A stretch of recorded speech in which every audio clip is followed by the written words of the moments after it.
The Projection Booth podcast is sponsored by Scarecrow Video. Try out Scarecrow's rent-by-mail service. Choose from over 150,000 films and get Blu-rays, 4Ks, and DVDs delivered directly to your door. Visit scarecrow.com today.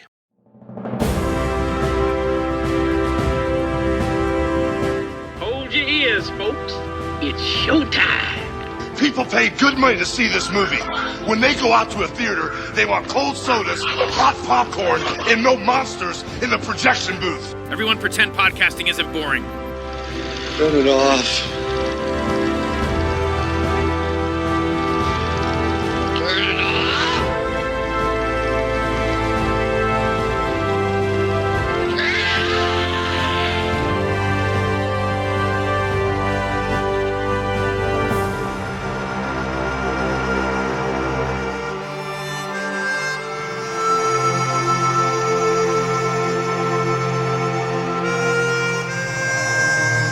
Somebody's coming from the desert!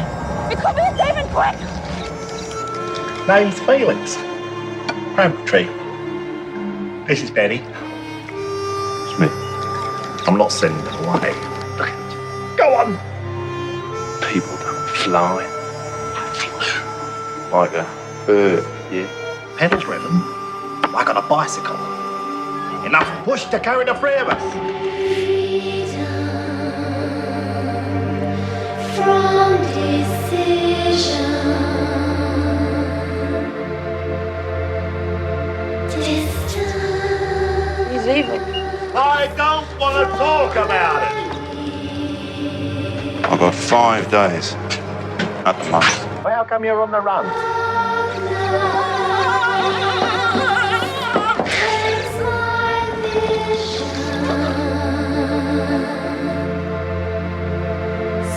What went wrong? Why don't you go back to where you came from? No more time.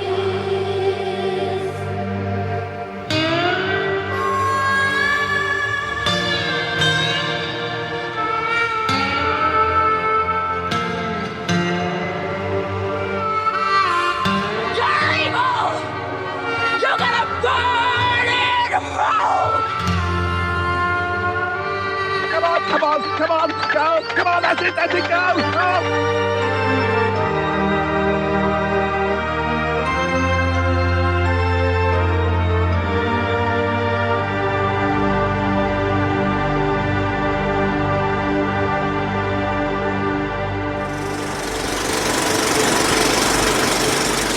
Welcome to the Projection Booth. I'm your host, Mike White. Joining me once again is Mr. Cullen Gallagher. Howdy. Also joining us is Mr. Rob Spencer. He needs legs. We continue our month looking at Australian films with Alex Proyas' feature debut, Spirits of the Air, Gremlins of the Clouds. It's set where the western desert lives and breathes in 45 degrees. It's a sun-baked outback science fiction religious western starring Norman Boyd, the Norm, as Smith, a man who comes out of the desert and meets the Crabtree siblings, Felix and Betty, on the fringe of sanity. We will be spoiling the plot as it is as we go along, so if you don't want anything ruined, turn off the podcast and watch the movie. There's a really nice restoration out on Umbrella. I think you can get it through Vinegar Syndrome, and come back after you've seen the movie. We will still be here. So, Cullen, when was the first time you saw Spirits of the Air, Gremlins of the Clouds, and what did you think? I'm relatively new. I saw this in April of 2024 when it played at the Spectacle Theater here in Brooklyn, New York. And I'm not paid to say, but Spectacle, in my opinion, has the best programming staff in the city. And I trust when they play something. And I had never heard of this. I didn't know it was Alex Proyas' first film. And I absolutely loved it. I felt like something had been missing. Like, I felt like, why didn't I know about this movie? So much of it perfectly aligns with my own interests in sort of chamber dramas, in sort of weird frontier stories. And this, to me, felt like, I don't know if it's sort of Beckett's Waiting for Godot or Pinter's The Homecoming, but in the same universe as a Mad Max movie, but far away from Mad Max, just like miles away. This is totally in a different zone. And it has that chamber drama feel. It's a little sad. It's a little funny. It's tense. It really had a whole lot going on despite it only being 3 people. And Rob, how about yourself? I saw it for the first time only about a year ago. I don't know when it was that Umbrella released their Blu-ray, but as soon as I saw it advertised on the Vincin site and saw it was an Alex Proyas film I'd never heard of, I picked it up. I'm quite a big Alex Proyas fan, some would say to a fault. I defend some of his more indefensible films. So yeah, I was fascinated by it, and I knew it was going to be something a bit different to his usual fare, because I thought if he'd made some other type of action film before The Crow, that would be a bigger cult hit at this point, given how well he did later on. And yeah, it was pretty much about as different from The Crow and I, Robot as it's possible to be, apart from having those beautiful visuals. It's just a gorgeous looking film. It's a film that I liked when I first saw it, and it has, I think, grown in my estimation over the last week or so. I've watched it 2 or 3 times with the various commentaries and so on, and it just looks better and better. And once you understand the shape of it, I understand people get really impatient with this film because it's, I agree with you, Cullen, there is a lot going on, but it doesn't proceed in a pace that traditional Hollywood storytelling will proceed at. And so I've heard the complaint that nothing happens. I think a lot happens. But once you understand the shape of how it happens and the nature of this 3-handed drama, you can just really bask in the vibe of the thing. So I think it's a great film. I remember hearing about this one a long time ago. This was one that I got through tape trading circles. It might have even been Andrew Leovold from Trash Video in Queensland who sent me a copy of this. Would have had to have been transferred from PAL, I think they used down there, to NTSC. And VHS did not do justice to this movie. I remember that it was very striking, but you really couldn't see through just the haze of VHS. So now with this restored version, as you guys both said, this looks amazing. And to find out that this was shot on 16, that they were trying their best to do wonderful, wonderful soundtrack. I think they were, trying to do it in, was it Dolby? Or it wasn't 5.1 surround, that I don't think that even existed, but they were like mastering on this digibeta format and stuff and trying their best to like push the limits of what they could do with the technology. And now they've remastered it. They've remixed the soundtrack. They had a really wonderful preservation of it. It looks and sounds fantastic. This is a movie that I can't imagine, Cullen, you watching this in a movie theater, because I can't picture what these visuals on a huge screen must look like. It must take your breath away. It was overwhelming. Just to be completely immersed, pretty close to the screen, so you could barely see the rest of the theater. It really felt like you were just, lost in this incredible desert scape that it has the weirdest colors, because it's not just blue sky. It has this weird green tinge to it that gets darker and darker as it goes up. It's almost like a reversal of like the ocean. Like it has a real aquatic quality to it. Yeah, it gets almost like a teal color towards the top. And I know that they used some filters when it came to some of the outside shots, but I'm just also very amazed by how well they blend the outside with these Mundi planes that they have, and then the inside, which is shot on a soundstage, and just, you can't tell. It looks so seamless. And again, this is not made with a lot of money. This is his first feature film. It sounds like it was shot on a shoestring. I mean, there's one story that they tell, the main actor, Michael Lake, tells on one of the extras, where it's like, Proyas coming up to him after a long take going, "Oh, good thing you got that in one, because we ran out of film." And to find out that too, like, so much of this was done a year later with the special effects shots and how well they match. There's a whole plot to this around flight, and those miniatures of the flying machines don't look like miniatures to me. I mean, yes, I can see some strings sometimes, but oh my God, do they look great. And I don't know what's going on, but I was talking to Cullen a little bit earlier in the week. We just covered last month a film called Arizona Dream. And Arizona Dream starts in New York City, moves to Arizona, very arid part of Arizona. And at one point, Johnny Depp, the main character, wakes up and he's going past all of these cars that are on these poles that are out in the desert. Meanwhile, in this, you start with all these cars that are nose down in the sand. And there's this whole plot in Arizona Dream about Faye Dunaway creating an airplane and trying to fly. And I'm just like, what the hell? How did I come to these two movies within like 4 weeks of each other? This is wild. The continuity is amazing, what they achieved. He had like one camera out there in Broken Hill when he filmed it, and all the interior shots are filmed in a studio in Sydney. So a lot of distance in terms of time and space between those. And it's so seamless. But I also it's a really interesting film. I think it's a very ambitious film artistically. For a debut feature, it seems quite miraculous that he was even able to do it. And it's probably a testament, I guess, to his planning, but it sounds like they ran pretty close to the wire on a few things, and probably they would have found a way around it, but maybe nearly didn't happen. But I think the way he balances, the way he gets into this film, visual aspects like that, the contrast between, it's all about contrast. All those desert scenes, you've got that blue of the sky, that weird blue of the sky, and the red of the earth. And the figures kind of trapped between them. I know that's something Proyas said he wanted them sort of trapped between these two extremes, but I think it's also mirrored in the difference between the exterior shots and the interior shots, where the interior of this house it's like a dark gothic space, even though it's all contained inside this little corrugated iron bush shack. It's very, very dark in there, and it just gives it such a strange vibe. The theatrical acting that is happening in here, and it's interesting too that it's I know that Norman Boyd, he's Irish and a musician. I don't think he'd acted in anything before. Michael Lake, British, and coming over and being our main character here. And then I know Melissa Davis as Betty. I know she said she was born in France, but she definitely has a very Australian accent when they interviewed her.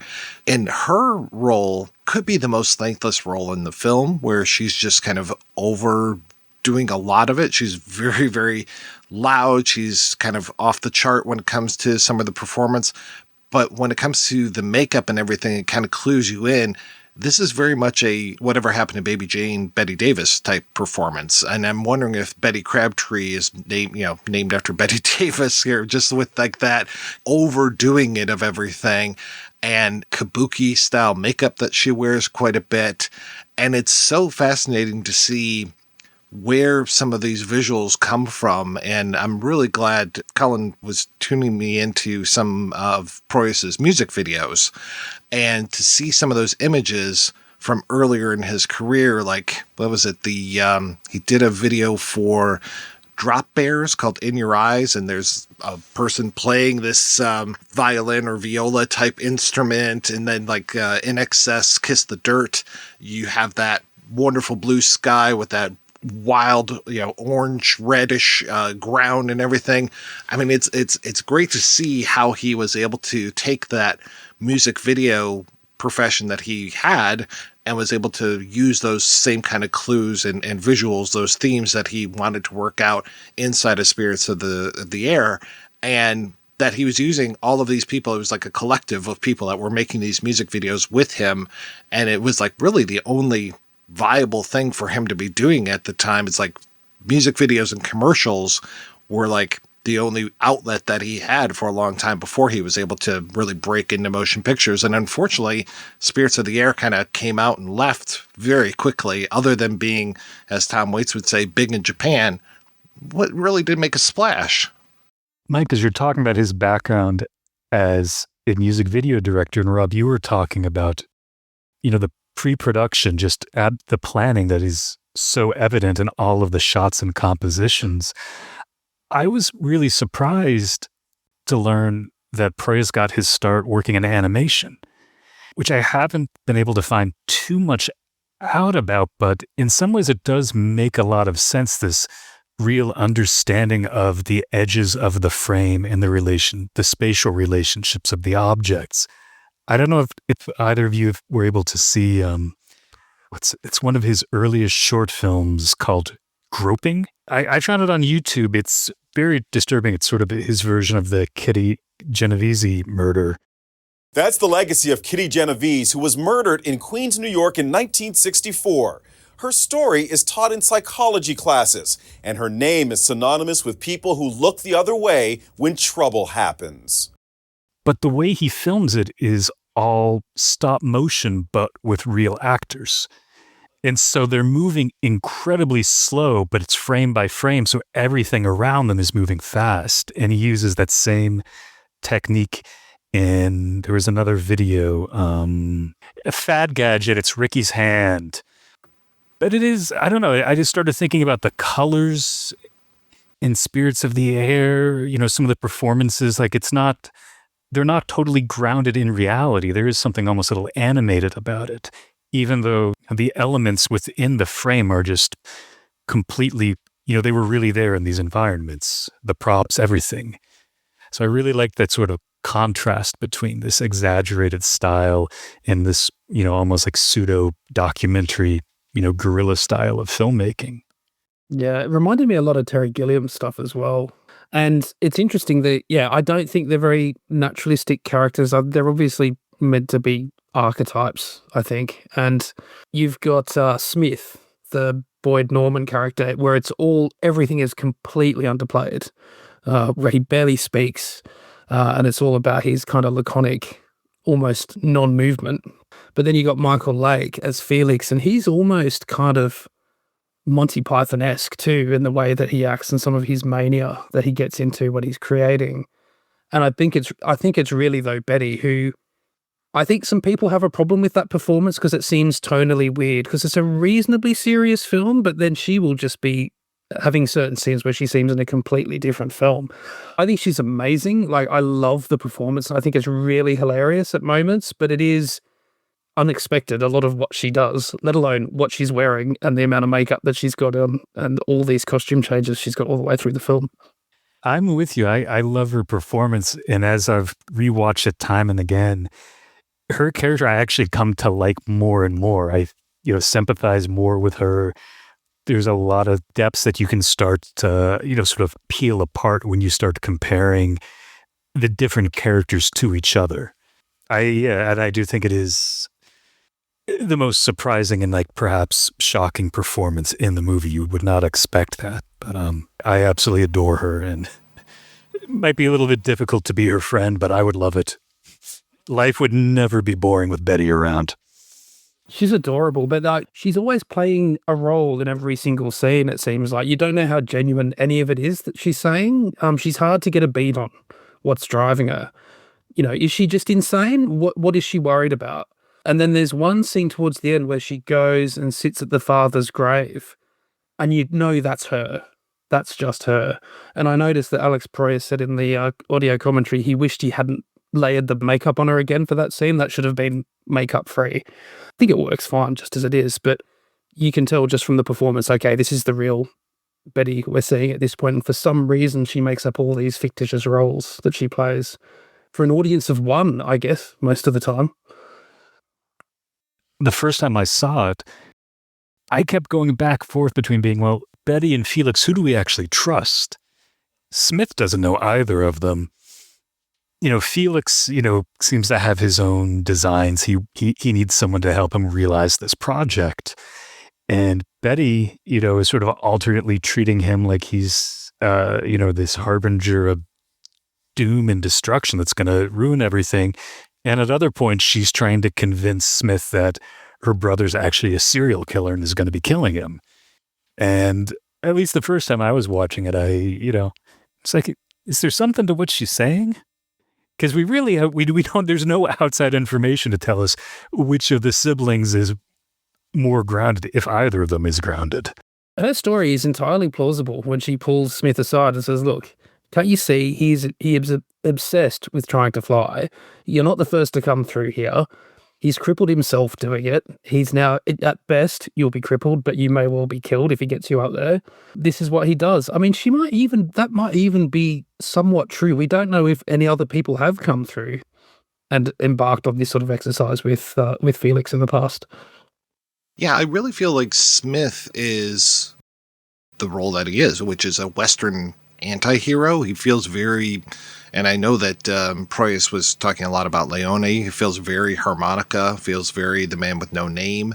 I would say probably more harmonica than the man with no name when it comes to this particular film, because he actually plays harmonica, but also he talks less. I think that Charles Bronson actually says fewer words than Clint Eastwood does in the Dollars trilogy. And yeah, he's got that trench coat. He's got all the knives in there. Yes, he barely says a word through so much of this. And yeah, it is very Leone in that it's like when... Well, there was a time when I knew everybody. That was a long time ago when all this was prairie. But these days, everybody's in a hurry. That's right, with your damn good-for-nothing trains, your damn trains. 2, 2, 2, 3! There are like characters in The Good, the Bad, and the Ugly, like the guy with no legs, Stumpy, I think that he calls him, or Half Soldier, I think at one point too. Felix feels a little bit like that. And yeah, Felix, that mania that he has is wonderful. And this whole idea of him needing to have another person to fulfill his dreams.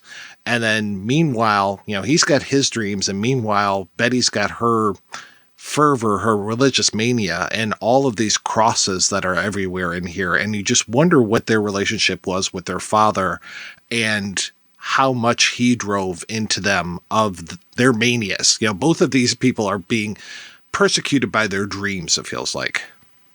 One of the few insights we get to their perception of their father from Felix is he just says something like he just wanted to help people, their dad.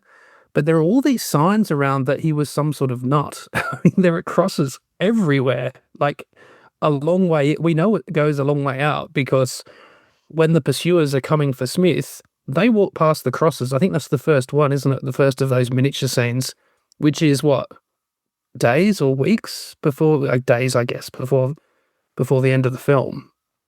I made a note, who has created all this stuff out there? What is the purpose of these? I mean, I love that it's not explained. But, the car sculptures, that huge scaffolding out there, the flags. I'm sure that you might ask Proyas and he might say, it's just there to look cool. But I love the depth and texture it gives to the film. It does have a sense of a world outside this place, which is really interesting. And also the mystery of what's on the other side of these cliffs. What's there? Is it like normal life or is it just nothing? I mean, where is he headed in this flying contraption at the end? It's the green place. It's full of obnoxious Australian kids. I think that's what's the... Oh, you're going to tell the tale now? I was talking about from Furia, but yeah.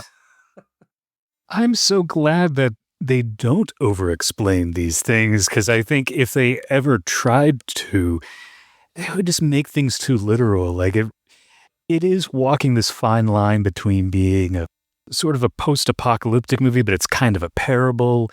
It's sort of in a world that's recognizable, but at the same time, Felix's leather-bound Book of Flight, that's the equivalent to Betty's book of the Psalms.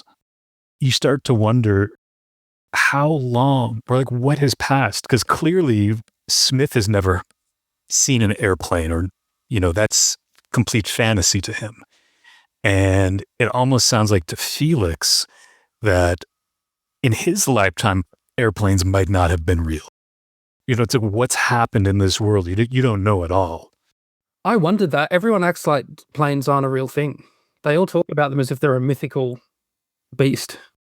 Yeah, it's like we're being cast back into Icarus and Daedalus territory when it comes to this. It's like, how many generations are they removed from flight? Had their dad seen an airplane, or was he just holding on to this book or books? It's almost a little Book of Eli where it's like, okay, here's the sacred text kind of thing, and nobody right now can read it. It's been that long that we don't know what this even means.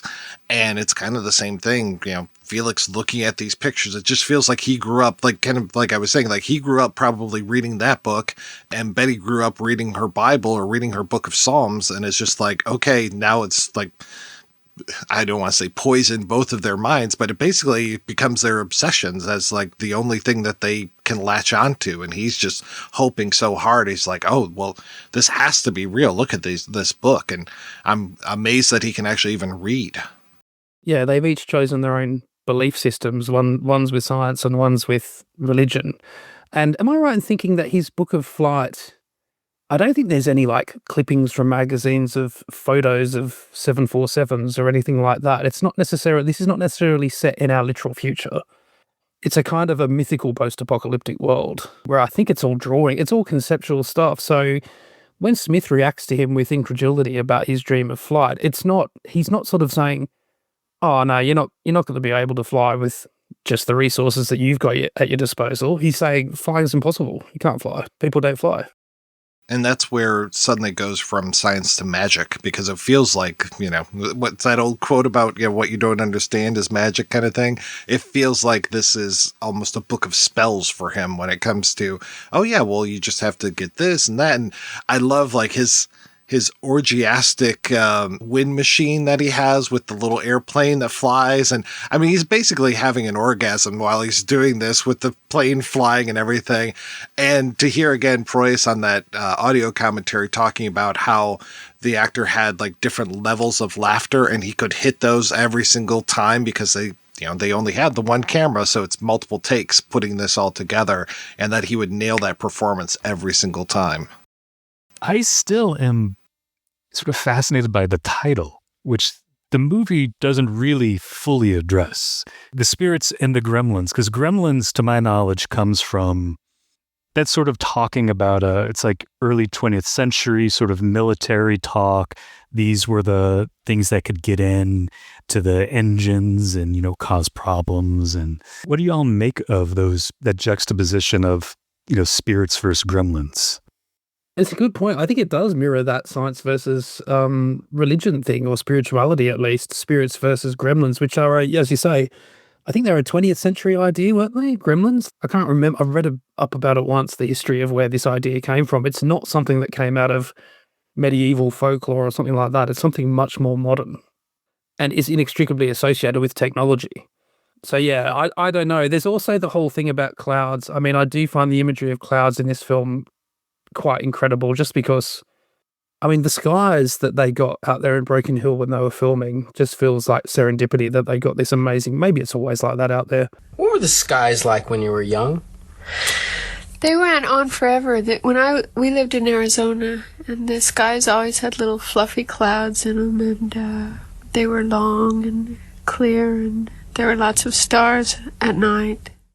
But maybe they could rely on getting those sorts of skies. But the clouds just seem perfect. They seem painted on at times. And I noticed Proyas said in the audio commentary, this shot looks fake. It's not fake. And I really thought it was a couple of times. I thought it was some sort of rear projection or something like that. When we finally see Felix's room, and it's that beautiful art design in his room of all these clouds painted over the walls and the ceiling. And even now, after watching this film about 3 or 4 times, it still feels like there's light emanating out of those things. They don't look like paintings. It's so well painted and the color is so perfect. I thought it was some sort of light projection up on his walls. We only see his room once toward the end, right? Which I thought was really interesting because we see Betty's room several times.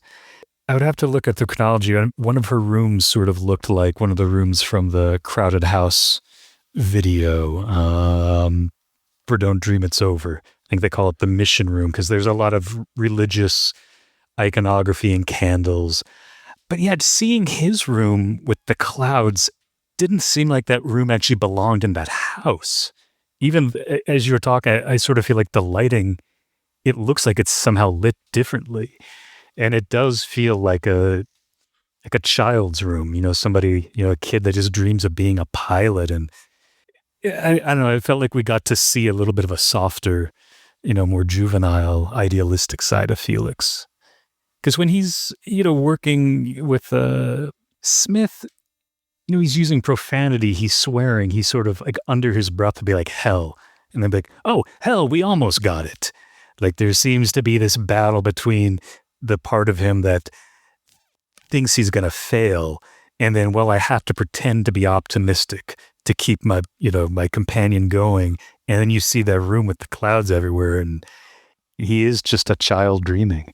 I like Boyd Norman's reactions to him all the way through those two, because you can tell he doesn't ever, I don't think Smith ever fully believes it's going to work, but I just think it's one of those situations where he literally has no choice.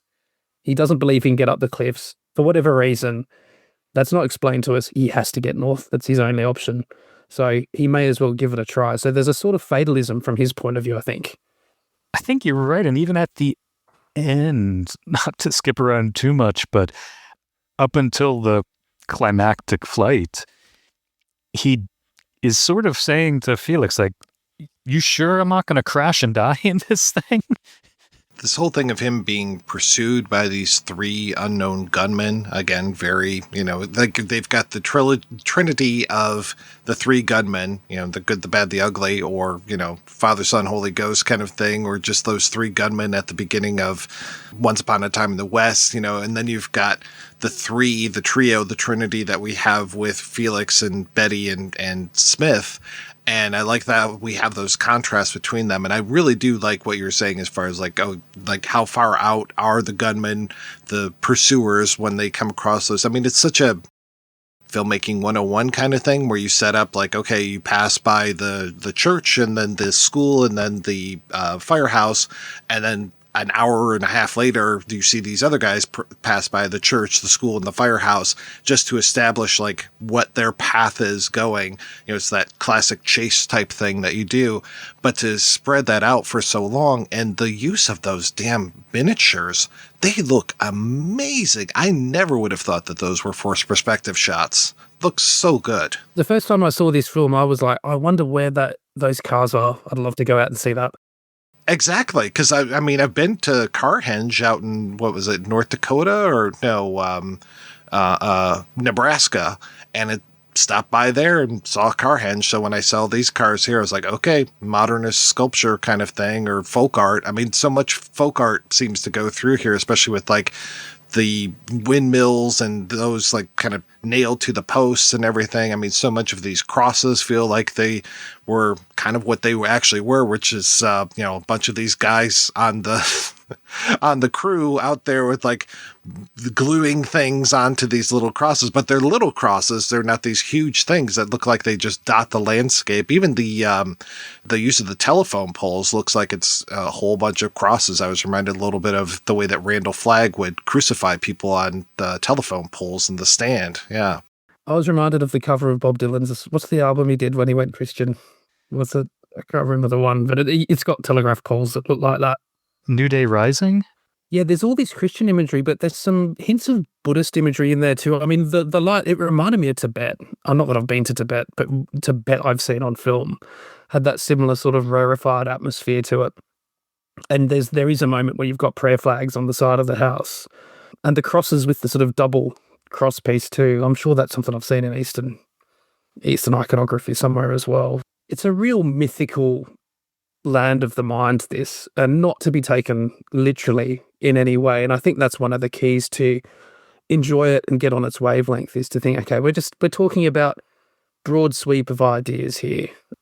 Stuff like what I was saying, the light and the dark, but also just this is a film about creativity and ingenuity, about creating stuff. And I wonder how much of it's meant to actually mirror the filmmaking process itself. The whole thing on the weather and the obsession with the weather and the wind is in particular something that seems that like a filmmaker understands. And apparently they were very, very lucky. I mean, I don't think it rains much in Broken Hill anyway, but when they went back, I think a year later to do all those miniature shots, it rained quite a bit. They had some real stresses getting that done. But if that had happened on their principal shoot, I don't see how this film could have happened. So I did check. It's Slow Train Coming. Slow Train Coming, that's it. New Day Rising is the Husker Du album, so I am ashamed that I should have gotten both of those right. So I'm sorry. Apologies to Husker Du and Bob Dylan. And you're right. I was just looking up Gremlins as far as when those came into the lexicon, based on a German word, Germain, I believe. And then, yeah, they were very much a 20th century invention for when people started flying. The first Gremlin I ever remember seeing was from the old Falling Hair cartoon with Bugs Bunny, where it's him versus the Gremlin. Oh, yeah. I thought you were going to say the Twilight Zone episode, but I think I saw the Bugs Bunny one first. Gremlins. Oh, murder. Gremlin. What a fairy tale. Little man. Oh, brother. He's saved from crashing, right? Because he runs out of fuel. You mentioning it is the first time that's literally crossed my mind in God knows how long, but I can see it in my mind's eye. I can see those images. And yeah, kind of getting back to the title, I mean, yeah, he mentions, or I should say, Felix mentions the whole idea of, when I was younger, I thought that when people died, they became clouds. So it's interesting that it's the gremlins of the clouds versus the spirits of the air, because like you're saying, like the air is so important to them, and to even look behind them at times. And after hearing the composer and editor, but God, everybody did every job on this, it sounds like. But their commentary where they're like, oh yeah, the windmill was tied down here to kind of show that there was no air, and just how important the wind is to this film is wild. And I mean, that becomes literally the answer to their prayers at one point. There's still something weird about the wind. It took me a while to put my finger on what seemed weird about it when he's got that little wind machine to understand when it's going, which is a great little thing that got kitted up with the motor, I think. The weird thing about it is you'll have in the background of those shots, you'll have Smith up on a scaffolding holding a big contraption that's going to fly, and there's no evidence of any wind hitting him at all. So the whole thing is given this weird otherworldly thing where you're thinking, is there any wind? What difference is this wind going to make? I guess it's probably not necessarily something that happened by design. I think it would have been very difficult for them to simulate wind in that way. But it sort of works for the vibe of the film and the uncertainty as to, is any of this real? Because this seems like such a pipe dream that this is ever going to work. It's funny you say it, because I never questioned the lack of wind whatsoever. I feel like it's the confidence of the storytelling. I'm going to tell you there's wind. I'm going to show you somebody. So I believed. I had faith. Oh, me too. But it took me like 4 watches before I thought, what feels weird about this? And I never really thought about it. I was like, okay, because there is no evidence of the wind apart from that little thing. But yeah, you're right. It works. Totally works for the story. Well, the whole thing of the guys who are in rental cars driving, doing donuts out in the desert to get the dust to come in. That's such an Aussie way to make dust. Oh, we'll have to do donuts in our cars. And I love that they kept saying rental cars. I was like, this isn't our car that we're doing this to. It's a rental car. Would you like insurance? Yeah, you better give me the insurance because I am going to beat the hell out of this one. Everyone knows what you do with rental cars. You cane the shit out of them. They kept talking about the smoke machines that they had going, and that does add such an atmosphere to this. When Felix and Betty are in her bedroom and she's all kitted up in the like Marie Antoinette type garb, and you can see the light coming through those painted windows, like her makeshift stained glass that she's got, and you can see the thickness of the light coming through those from that smoke that's hanging in the air. It looks gorgeous. And that's such an 80s music video thing too, which I love. Like Tony Scott did that, he's famous for always putting that in his films, and he came from did he come from advertising or music videos? I can't remember now. I think advertising. I think him and his brother were into advertising, yeah. You had mentioned the music videos before. There is a real, especially this era in Australian music. I mean, Smith, Boyd Norman, he really reminds me of Michael Hutchence from early In Excess. I'm sure he had that hair. Even some of the aesthetic of the film reminds me of, I don't think this movement ever had a name, but there was a general aesthetic around that sort of, wasn't that alternative. It was quite mainstream in Australia, but bands like In Excess and Mental as Anything and Midnight Oil. I was thinking of Midnight Oil, some of the photography that they used.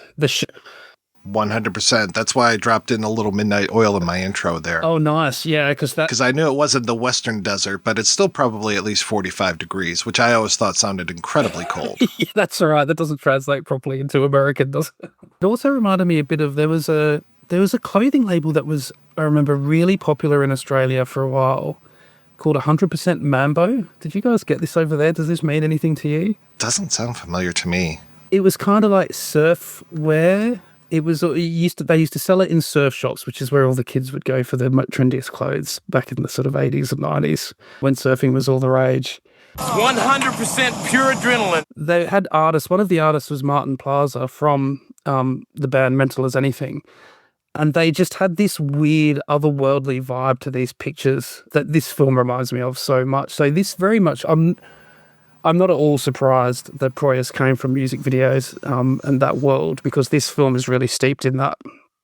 I really like that story that Michael Lake talks about in the interview with him on the disc, where he was recognized so many years later, he was recognized someplace that wasn't Australia or England, and this woman comes up, she's like, "Oh, I know you, you're an actor," and he's like, "Oh wow, I'm really getting out there," and that's because he was in the In Your Eye short that Proyas directed for MTV that they used as basically a bumper.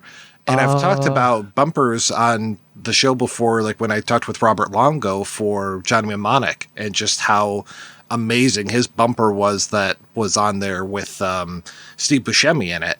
Or like even like Henry Selick when they would do Slow Bob and the Lower Dimension, like little clips of that as a bumper. And yeah, as soon as I saw the In Your Eye bumper again, I was like, oh wow, yeah, this brings back memories of just seeing this. And I like how he was talking about how they were playing that next to Sean Andalou, and I was like, oh yeah, I can really see that, especially, well, obviously the eyeball, but there's no real eye trauma in that one. But I mean, eyeballs are everywhere in Proyas's music videos. Eyeballs and hands seem to be the big things for him. I need to actually go back and see which ones he did other than the couple that you mentioned, because I've never looked into that. Yeah, I wish that they had more of his shorts on this disc. That's one of the small complaints about this Umbrella disc, because otherwise it looks fantastic. I also kind of wish that Proyas hadn't been reading his commentary. I could tell that he had it all written out, but it's like, you can shoot from the hip a little bit more, but, it's still very interesting. I would almost... He writes very well. It's very nicely put, but you can tell it's written. Yeah, you're right. You can tell he's reading it out. And at least he had all the timing correct as far as when it was going to be on and what he was talking about. So he definitely put a lot of preparation in there. And I can't say, I'm not guilty of reading commentaries, but, usually I try to make them sound like I'm not reading them. That's the trick. And then, to have the composer as part of the other commentary, the music in this, and just how inspired by the wind, again, it is. And that just layers on the atmosphere. This score is fantastic. I wish it wasn't out of print. Someone really should bring this back as, Mondo or one of these companies that do those really nice, like double gatefold LPs. Nice splatter. Like this could be a really beautiful addition. Yeah, and they recorded a single which used the music as backing. Did you see that on the disc? There's a whole music video that they did. That was great. It looked like it was kind of behind the scenes, but I know it wasn't, but using the actors and using clips, it was really well put together. Yeah, but apparently Peter Miller was saying in his commentary, because this disc has 2 commentaries on it, it's a really, really great release, and he's the composer. He was saying that the only mention of the score in, I think, 2 reviews, one by David Stratton and one in Variety, was that the score is entirely underwhelming, which is so unfair. It is completely unfair because this score adds so much to it. And just, I love to, going back to Leone, like when they shot Once Upon a Time in the West, they would play the music during the scenes. And I know that they had played the music for the actors before they would shoot stuff. So you hear Felix whistling this. Later on, you hear Smith kind of humming the song. So it's like so integrated into the movie that the characters themselves are aware of the score. Certain sound effects in the movie that almost function like a score, like when Betty is cutting the potato, just the sound of that knife hitting the board. And then it will cut to Smith and Felix having a conversation with, just in the background, you hear that unnerving, eurythmic chopping. And then in other scenes, the scent, it's like, is this actually the wind? Is this, trying to emulate the wind? Is this something else? There's always some sort of unsettling noise just beneath the surface. I think one of those is the squeaking wheels on Felix's wheelchair, which were all added in post. What a tedious job. Sounds like it was, very tedious. It sounds like he really cut those squeaks, over and over and over again. It was like, it was a roll of magnetic tape, however long, and then I just had to keep, repeating it. It's like, yep, that sounds about right. And it matches up well with the him actually moving in that chair. And frankly, I think that Michael Lake does a wonderful job manipulating his own chair. It looks like he's been in that for half of his life. I think it's incredible physical performance. It looks really difficult. Just even the scene you were mentioning before with the wind tunnel where he's like shrieking and going crazy. That looks exhausting to me. Okay, I accept I'm not in the best physical shape at the moment, but someone sitting down and, pulling a flywheel, that looks really exhausting to me. But it's an amazing physical performance that he puts in, I think. And what you were saying about the music, my favourite moment in the film actually is in the climactic moment when Smith finally flies. Even though we've seen Michael Lake going manic all the way through the film, he raises it to another level when it actually works, and he's there screaming and waving his arms around, almost completely incoherent at that point. But the reason that works so well, I finally realised after a couple of rewatches, is the music at that point is really beautiful. It really lifts a notch, and it really adds some emotion to that moment. So I think the score is just fantastic for this film. It is so integral to everything that goes on, and just it could be cloying, it could be annoying, it could be not that impressive as the reviewers would say, but it just weaves its way in and out of everything so well that sometimes I'm like, oh, the music is playing now. I didn't even realize, because it's ever. Well, I can't say it's ever present, because it will dip out here and there, but not much. Not it's much. Generally going. Yeah. What I think is so interesting about the sound design for the movie, as y'all point out, it's always going, and yet it doesn't feel repetitive. There are themes that get interwoven, but it's not the same synth cues over and over, and there's different elements of sound within the frame that's diegetic, that's, sometimes a little bit louder, sometimes a little bit quieter. One of my favorite scenes is the one where Betty is, like, I think you said it's like her Marie Antoinette outfit. She and her brother are having, a bit of a fight. And in the background, you just hear this toy bird that's just incessantly making this noise. And it's as loud as the dialogue. And it just doesn't stop. And then eventually, Betty sort of blows a fuse and she starts literally deflating and she collapses to the floor and she's making the sound as if a balloon is dying. It's played pretty seriously. But then afterwards, she's like, okay, I feel better now. And Felix's reaction is so unsurprised. It's like, how many times has she done this exact performance before? Oh, this is her balloon deflating moment. Oh, and I love his little knife twist in there where he makes her come to kind of thing. And she's like, okay, yeah, I'll do anything or whatever. And he's like, good, it's your time to cook. And I'm like, nice. He's got that little crooked grin on his face. I never would have thought that he wasn't Australian. For me, as an American, he nails that accent. I've got to admit, as an Australian, when I listened to the audio commentary from Alex Proyas, and he mentioned how he had to coach Boyd Norman and Michael Lake in sounding a bit more Australian than they already did, because they lived there for quite a while, but they still had their Irish and British accents. I hadn't noticed. When he mentioned it, I was like, actually, I can hear the English accent in Michael Lake, but it's not. Yeah, I didn't even notice, so I wouldn't feel bad. Yeah, Norman Lake, this performance that he gives is just so killer. And it makes me want to track down more of his stuff. And I was glad, too, that he was in that In Your Eye short and just doing all that physical stuff, because we don't get to see him stand up or walk around at all. And to see that physicality that he's bringing to that performance where the eyeball is moving up his pant leg. And I had forgotten that he's like kicking up his leg so high and doing the splits and everything. And I don't know if that was his body, because as I learned through this, Proyas is great at doing body doubles. I didn't realize that it wasn't Betty who's playing her instrument at one point. I almost want to say the viola, but it's not. It's this weird bastardization of a stringed instrument. And I love that that's all not real either, all cued in afterwards, like all of the screeching of that thing, which sometimes can sound beautiful. Sometimes, like at the very beginning, she is really playing along with the soundtrack during those opening credits. And then other points it can sound just so discordant, but it really feels like it's all of her mental state. As far as visual elements in this film goes, there's a lot of great ones, but Betty herself is the thing that keeps wowing me. Just every now and again, it'll cut to her walking out with her weird lute violin thing, and she's got some new outfit on that we haven't seen before, and it'll be lit in a certain way. They got a bunch of magic hour shots, which look really great in the film too. And it's just like, wow, this looks amazing.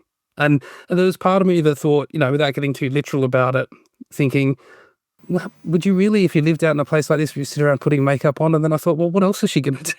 She might as well make herself up and change clothes. Probably watching YouTube tutorials and how do I make my hair look like Bjork?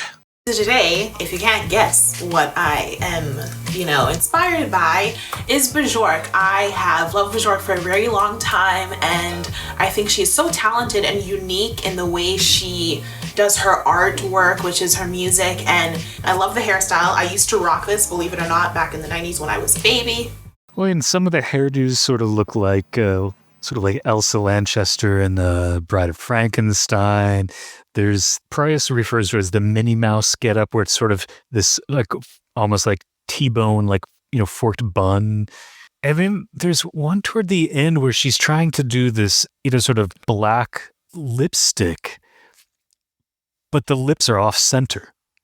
And there's just something wonderfully almost like adolescent about it. Like she's seen maybe some stills of old movie stars, but hasn't actually ever had anyone to help her learn how to put on makeup. So she's still just trying to do it herself. That one really reminded me of, we just recently did Lady in the Lake on our podcast, the Raymond Chandler story. And there's a bit in that where he upsets the femme fatale and she gives him a sort of sneering look and he says to her, "Your lipstick's on crooked." It's the first thing that I thought when I saw that. Yeah, her eye makeup reminded me a little bit of like a Nina Hagen.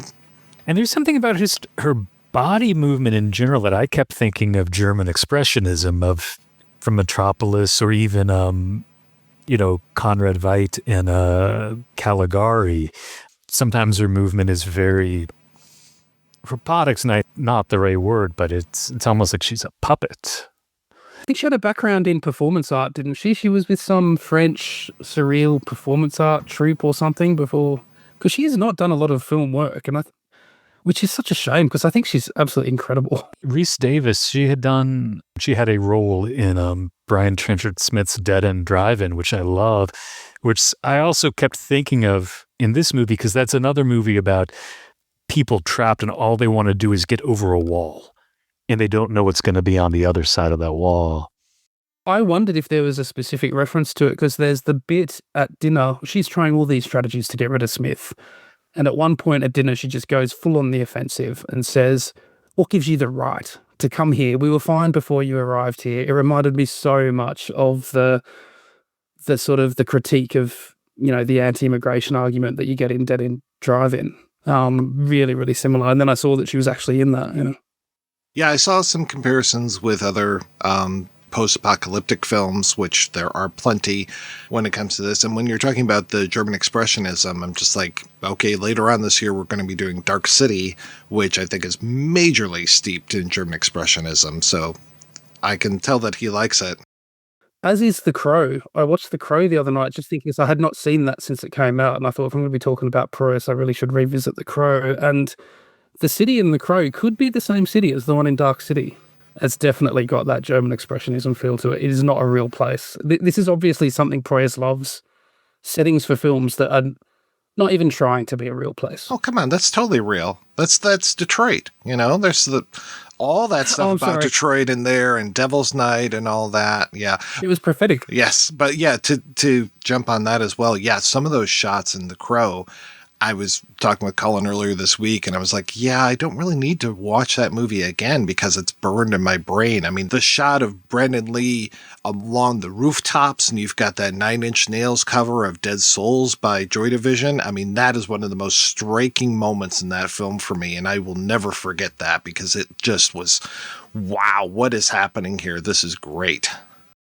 Proyas has such an incredible eye for the iconic visual, and I mourn his wherever he is now and whatever he's doing, because he seems to have kind of dropped away. I don't know if Gods of Egypt did his career in completely, or and hasn't he been saying some inadvised things? I don't know. I don't keep up with all that sort of stuff. There's a movie in production now. It's called RUR, and it's based on the old play by Karel Čapek or Kopček. I can't remember how it is. It's basically about robots, which is funny since he might be revisiting the iRobot world of it. And iRobot, for me, it's not a terrible film. I've seen it several times. It could be way better, but it's not as bad as some people make out. And yeah, it could definitely be worse. Same thing with Knowing. I watched Knowing this week, and all I remember from that movie is everybody talking about how awful the end was, and there's a twist at the end, and I'm watching and I'm just like, there's no twist. I know exactly what's happening, to the point of my wife's chagrin, where I was just like, oh, well, this is going to happen, and then this will happen, and this will happen. And I don't think I had seen it before, and I don't think I had read a prophecy written by a little girl in the 50s that was put into a time capsule and dug up 30 years later and, translated that into the script of Knowing.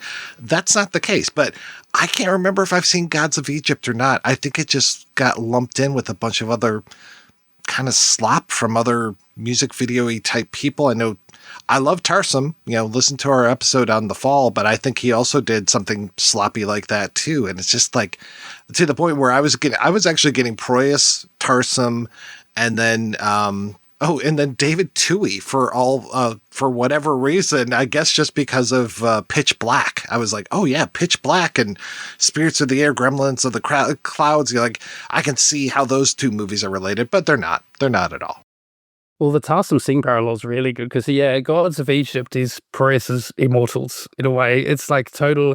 I quite like Gods of Egypt. I understand it's very bad in many ways. Again, it's Proyas' eye for the visual. It has a lot of striking visuals in that film. A lot of it is bloody ridiculous. And I used to defend that by saying, I don't think he had much of a budget, so he did pretty well. And then I found out later that he had a massive budget for that film. But I still think it looks kind of good. And Knowing as well is a film that I haven't watched since it came out, but at the time I was slightly surprised that everyone hated it because I thought it was quite good. So I'm clearly just someone for whom Proyas' films just kind of work for me. I think whatever he's trying to do. Whatever else you want to say about him, you don't mistake Proyas films really for anything else. And they are miles away from the big budget blockbuster films we're getting these days. Even Gods of Egypt, at least it had the self-respect to be its own thing. It was nothing like a Marvel film. It really wasn't. And that's why people probably didn't like it. I'm glad that you called out Immortals. I couldn't remember the name of it. Though when you said Immortals, I thought Eternals, and I was just like, oh, giving me like another type of flashback. It also reminded me a little bit of that shit remake of Clash of the Titans. Oh, yeah. That's the stuff. Gods of Egypt is way better than those. All right, you might have talked me into actually going back and rewatching it. So I was having a real debate with myself, and Cullen, I know, was like, do I need to watch this? I'm like, I'm not going to talk about it. So I'm not going to sit through that at all, because I just remember the trailer looking like CGI garbage. Get ready for a lot of CGI. I hope you don't curse my name when you do watch Gods of Egypt. Has anybody here seen Garage Days? That's the one that seems like an outlier for me. Filmed in my old neighborhood where I lived, where they were filming that. I can remember seeing vans about the place. And is it Pia Miranda who's in that? I can't remember the actress's name. He was in Looking for Ella Brandy. And they filmed scenes in my local pub. Yeah, that's all filmed around Newtown and Enmore in Sydney. It's probably somewhat lost in time now. It was about a very specific time period in the late 90s, early thousands. So it's sort of little bit grungy and a sort of post-grunge in that very inner city, very Sydney, which is my hometown. So that's kind of why I love it. But he does get to do a bit of cool special effects stuff just because I think it's to do with him taking a lot of acid at some point. So there's some pretty cool hallucination scenes. But generally, no, it's just about a band, I think. It's not a sort of the normal fantastical stuff he does. Yeah, that's why I was calling it The Outlier. I was just like, this doesn't seem like it was made by the same person. When I was reading the description of it, I was like, what is this? Feels like Garage Days or something, or SLC Punk or something. I'm like, this does not seem like, and I know, unfortunately, Proyas had a real hard time in his life with The Crow and all the tragedy that went on with that movie. And then, and we'll talk about this later on this year, Dark City was not really embraced other than by Roger Ebert, who would not fucking shut up about that movie. And it was like, Roger, if you say Hoop Dreams or Dark City to me one more time, my God, I'm gonna have words with you. I think that's just Roger Ebert's. It was his version of moral licensing. It's like, see, I like one movie like that. I like one sort of horror, sci-fi thriller thing, so I can shit-can every single other one that I see now. And yeah, I know iRobot really got shit on when it came out, but I mean, it's a decent detective story. Yeah, I saw it for the first time last night, and I enjoyed it a lot. I mean, Will Smith is terrific and charming as always. He just seems like a 40s detective. He has that anti-authoritarian, yet he's still a cop attitude. Yeah, it is kind of a noir plot. So, I mean, it seemed like this fits in with The Crow and Dark City. And then I read that the original version of that script was actually like one detective interviewing a room full of robots that had committed a murder. And it's like, okay, that sounds fascinating. And, you know, it seemed a little bit closer to the Spirits of the Air territory of the sort of chamber drama limited cast. And I know Proyas, you know, had some studio interference, and iRobot went through umpteen writers and, you know, different directors. So, I know that the book does not resemble a sort of Hollywood action thriller like that one is in any way, shape, or form. In fact, it's a book of short stories, isn't it? But none of the stories do. So, to your point, Rob, earlier you were talking about his eye for visuals. I remember just thinking during the big climactic battle, the camera's doing some like weird 360 stuff, moving around the set in really unusual ways. Complicated camera setups that I would think most people would avoid because it's just all this extra work. But it was really beautiful to watch and kind of gave a dynamic sense to these scenes that sort of elevated it from your typical early 2000s, you know, studio sci-fi action extravaganza. Yeah, absolutely. He loves doing that. I mean, The Crow's full of that as well, isn't it? Just these sort of sweeping bird's eye shots. He's always trying to do something interesting. That's what I love about Proyas. He could have just easily fallen into this James Mangold status of just safely churning out whatever his studio bosses wanted him to churn out. But there's a sense of the auteur about the guy, even though he has existed apart from this film we're talking about tonight, almost solely in that sort of big studio mass appeal type market. I do like how in knowing he makes it as Australian as an American film can be, with like Rose Byrne and Ben Mendelsohn, and there's another Aussie in the cast. I was just like, all right, you know, I to be frank, I did not know until I was watching that movie and looking up things that Rose Byrne is Australian. I always thought she was American. So one of these days I'll have to catch her original accent. A good one to check out is Two Hands, the Heath Ledger film. She's in that. That's a sort of crime film set in Sydney. You'll get the full Aussie Rose in that.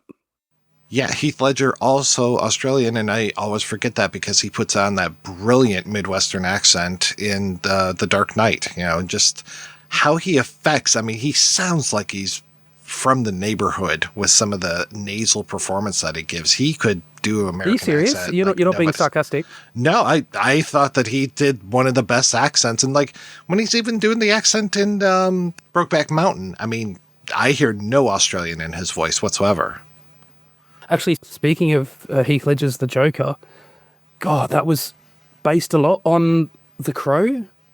Brandon Lee, watching The Crow the other night, I was like, this looks exactly like the Joker, the Heath Ledger Joker. Amazing. Well, we were talking about sort of Proyas's vision. In interviews, he kept citing Lawrence of Arabia and 2001 as the two movies he saw when he was like 8 years old that made him want to be a filmmaker. And yeah, I think you can still see that in a lot of these movies, sort of interest in technology, in science and camera movement, wide open spaces, confined spaces, sort of natural landscapes, artificial ones, intimate and the epic. He definitely draws on his influences because he mentions at the beginning of that audio commentary, he mentions his influences. First one's Leone, obviously, but then he mentions El Topo, absolutely. Woman in the Dunes, yep. Even Cul-de-sac, he mentions, and I can see that. Hell in the Pacific is another one he mentioned, which I've never actually seen, so I don't know about that one. Well, he must be and must have been a big film fan because tracking down, I mean, okay, yeah, I know he's from Sydney, and I know Sydney's a great city. From what I understand, not as great as Melbourne. I don't know. Everybody tells me that, but to track down El Topo, hopefully it was playing someplace in Sydney, because tracking it down in the 80s was so difficult. Like, I remember the first time I watched El Topo, it was a rented VHS tape, completely illegal. You could tell it was recorded off of a Japanese Laserdisc because it had Japanese subtitles in the few bits of dialogue, and then all of the nudity, like the monks that are getting sodomized, like that's all blurred out. So that was my first experience watching El Topo, was this Japanese Laserdisc transferred to VHS. So speaking of another movie that really benefits from its visuals, yeah, that was a shit experience, but at least I got to see it. And yeah, seeing that movie was tough, and I was so impressed that Proyas was just name checking all of these great artists and directors and films throughout that commentary. Because, yeah, you can tell, like, he seemed like a cinematic sponge. He had mentioned that he was originally intending to have those three trackers confront, the main characters at some point, which he said in the interview, we didn't have the budget. I'm so glad he didn't have the budget, because having like a traditional high noon showdown would have just spoiled this. Like, I love, the way it ends where, they're sort of approaching, but Felix just sort of like looks up in the sky and you don't find out what happens. That's when you find out that Felix is actually a serial killer, and then cut to them having beans with a little bit of meat that time. The flight meat's back on the menu, boys! I love that cellar full of beans that you get, and then the plates later on all stacked up with all the bean remnants on there, and you're just like, yeah, how many cans of beans do they have? And then to find out that Heinz sent them cases of, they're like, how many cases do you want? It's like, this is a movie we want our name splashed up on. This is perfect for beans. Yes, as presented by Heinz, yes. This has, made me double down. I'm a Heinz buyer now. You supported Spirits of the Air, Gremlins of the Clouds. I am only buying Heinz ketchup from now on. Almost going to make a John Kerry joke there, because I remember that whole ketchup thing. I do. It's all Heinz. It's all beans and potatoes. I don't know where they're getting their potatoes from, but yeah, I imagined kind of a Martian situation with their poop. Good call on High Noon and this soul sense of dread, and they become the ticking clock. That you've got those edits to them of like, okay, now they're passing the flags, and you're like, oh, okay, yeah, we've seen those before. We know that what the next one is, and yeah, to have this sense of dread, and is he going to make it over that wall, those cliff walls, and to your point, what's on the other side? We don't know. We never get told, and I love that we don't get told. And I also love this whole idea of we don't know what happens when those three guys show up. And I like that they have the little line that Smith gives, like, they won't hurt you. But then I'm like, I can't remember who on which commentary says, is now Felix going to be like, oh, cool, 3 more guys that I can teach to make planes? And I'm like, that'd be a real shot in the arm for Smith, right? But okay, guess it would take a few more weeks. And maybe one of them would want to play dress up with Betty. It was weird. I'd heard that apparently, we didn't mention the gargoyles. One of the elements of the art design that's really weird is the gargoyles around the house. And this is, It's a tin bush shed, not the sort of thing that you would stick a gargoyle on top of.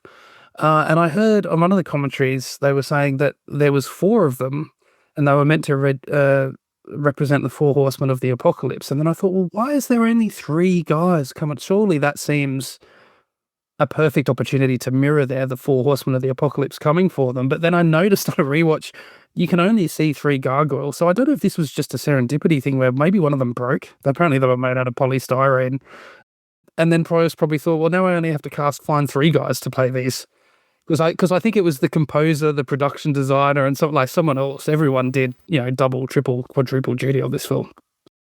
I mean, maybe Smith broke away from them. Maybe he was the 4th horseman and he, said, nope, I'm not going to do this anymore, and broke away. I don't know, because he's such a man of mystery. We never really get to know very much about him at all, which again, I'm like, yeah. Isn't it great that we can wonder about these things instead of having it being instructed to us by Christopher Nolan or whoever? His film of this would leave no room for ambiguity at all. We'd know exactly what was going on. And then I'd make a YouTube video all about it. It'd be great. For those who didn't get it. The shocking ending explained. It's like, I think everybody knows what happened here. Thank you. Oh, I'm still debating with my friends about that top. Does that top fall? Did you hear it fall? What could that mean? We need to know. Yeah. Obviously, independent film crew, very limited budget, very limited amount of time to shoot this, and they are capturing the morning and the night. They are working through this entire thing. I don't know when they shot it, how close sunrise and sunset were to each other. Like right now, it feels like they're 4 hours apart, but they were definitely working long hours, and that they almost burned down the set with all those candles. Holy shit. Practicality and pragmatism was not a major overriding factor in the design of this production, I don't think, which is one of the things I love about it. It's about the idea and what they wanted to do. Peter Miller was saying how there's a couple of shots in there which I think look great, where he sort of said, yeah, we didn't quite get the magic hour for that. We were a bit late. We had to shine a light on it. Kind of ruined the shots. Not that good. But there's one in particular which is just a shot kind of out of nowhere of Betty looking in a window. I don't know if you remember it, and it's sort of magic hour, but it's a bit late. It's got a bit dark, and you can tell the image quality isn't quite there. They may have thought that wasn't a good shot. It's one of my favorite moments in the film because it just looks incredible, and it's sort of inexplicable. I mean, it's explicable from a story point of view, but it's just, why is it there? Is that when Smith is making the sandwiches and she comes in and starts trying to, spin her story, and then he's like, you're squeezing my sandwich. I love that line. And then she doesn't realize and, moves her hand. Yeah. And that's when he smacks a kiss on her, isn't it? Which is just an act of aggression, I guess. Yeah, just to shut her up, I guess. But I like her reaction. I made a note that, I might not be the world's greatest lover, but I know if I kiss a woman and she reacts that way, it's not going well. She's not happy. No, he's kind of an asshole. Well, I mean, what's he on the run from? He must have done something. I mean, again, we never know. And then again, he steals the food. Yeah, and it's really only seeing Felix fall over in his wheelchair that kind of stops him from just stealing stuff and leaving. Well, he realizes but again, he's trapped. He is entirely motivated by self-interest through the whole thing, really. I sort of felt like I had an affection for all the characters equally throughout the film, but it's only when you look back at it and think, well, he may well have been just a complete scumbag. But the fact that they were working together and trying to create something makes you kind of root for them. His occasional moments of vulnerability, like there's a bit where he's sitting up ready to have his first attempt at flying, and he's saying, come on, mate, to Felix. He's waiting for the wind to get to the right level. And then Felix says, right now. And he goes, oh, what now? He doesn't, like, he's suddenly scared to go. He's not the sharpest tool in the shed. Like when he's trying to learn, how to use the stick, he doesn't want to learn how to use the rudder. He says, get to the stick. And he can't remember how to move up and down. It's really a wonder that he didn't kill himself the first time he went up. You were talking about those magic hour shots that maybe didn't quite work. I'm curious about the one where it's not when she's in front of her father's grave. It's earlier where she might be in front of his grave, but from a different angle. And it's a little darker for that one. But yeah, she does have a light shining on her. And it captures that makeup so well. Just that light makes her look like she's almost like a wild animal. It's when she's got that, what you were saying, like the split bun in her hair. And that just is so remarkable. To that outfit, that hair, that makeup, that whole combination. And that's the sandwich part as well, I think. So right before the sandwich part is what I'm talking about when it comes to her with that, what looks like a light on her. And yeah, it almost reminds me of like driving down the road and capturing an animal in the headlights. I really do think, in terms, I've said it before, but in terms of art design elements in a film, I just think the work that was done on Betty's character by her in her performance and also costume and makeup. I mean, that's one of the things where you watch this film and think, this is too good for her. This is not the sort of thing you normally see in a low-budget, self-financed debut feature. No, so ambitious. That's the thing that I really like. It's just the ambition. I mean, that you see that come out in first-time filmmakers so many times. I mean, your Robert Rodriguez's, your Sam Raimi's, just like that first feature where you are so hungry, and also somebody that's coming to this from a world of short films and, like you said, Cullen, animation and all these music videos. I mean, it's just like, okay, now I'm finally ready for this. Now I'm going to do it. And they just balls to the wall the whole time out. And this is such an interesting way. You know, I just mentioned like the genre films that are usually those first time films. And this kind of is a genre film. I mentioned all those words like sci-fi, a post-apocalyptic Western, you know, all this kind of stuff, but it doesn't deal with those trappings nearly as much. It kind of just uses little bits and pieces where it needs to, and doesn't really play in genre that much. Sometimes this movie reminds me a little bit of something that like an Alex Cox would do with what is it, Straight from Hell or something. But I'm just like, this one feels so much hungrier and so much more contemplative, and it's got Western elements, but it definitely doesn't feel like a Western. It's got science fiction, but it doesn't feel like a science fiction film. I mean, even when they take off from the final flight, I guess what it really reminds me of is magical realism. Like when you see that plane coming down, you just expect it to go whoop right off and then crash right into the ground. But that becomes the one moment. Like it looks so not promising. And I love that they did that on purpose, that they made it look like it wasn't going to take off. But then when it finally does, you're like, oh, wow, okay, this really is happening now. You don't expect that. You do expect the crash. And, you know, you're talking, Cullen, about like what's reality, what's not. It's like, if we weren't in a dream before, it feels like we are in a dream as soon as that plane takes off. That shot of the final moment when they get the plane aloft and they've set up this entire contraption, this ramp for it to go down.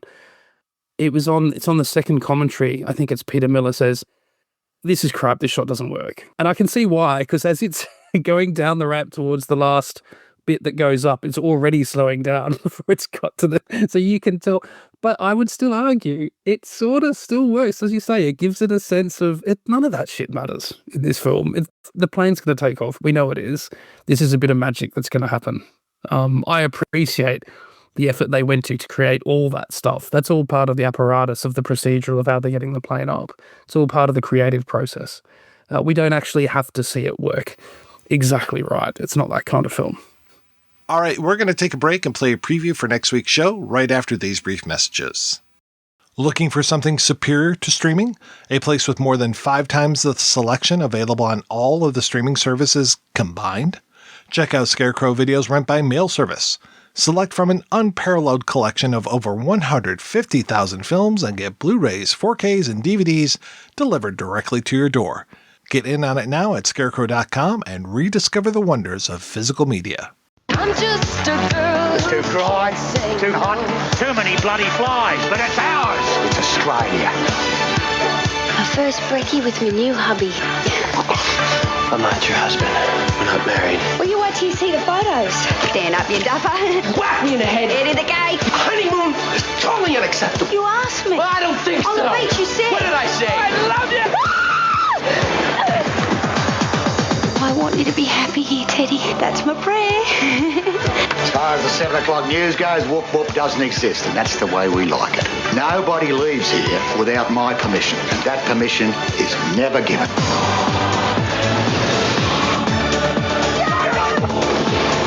This is a kidnap.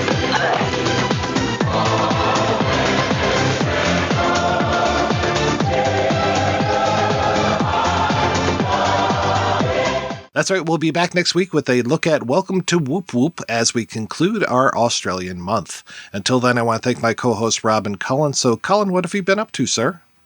Doing lots of music stuff. Several new albums over at www.modernsilencecinema.com. In December, I put out 3. The first was a soundtrack to a Matt Berry film called Surveillance Film. Then I put out sort of a remixed version of an older soundtrack I did for his film, The Man Who Stopped and Stared at the Clouds, which was sort of a slow cinema film. And it was all originally classical guitar. And I went back and chopped it up and added some other elements to flesh it out. And then the third album was called Flesh Mother, which was something I recorded back in 2009, which was more of a, when I was listening to like Boris and like a lot of heavier music. And then I'm not sure what date this episode is coming out, but in early February, I have a new project debuting called Hollywood Extras, which is a collaboration with Matt Berry, who's a filmmaker based out of Baltimore. And we are a guitar and bass or improvisational duo, and we perform with remixed versions of early films. So a lot of like Segundo de Chamon, Alice Guy, Méliès, and we're going to be performing at Millennium Film Workshops here in New York.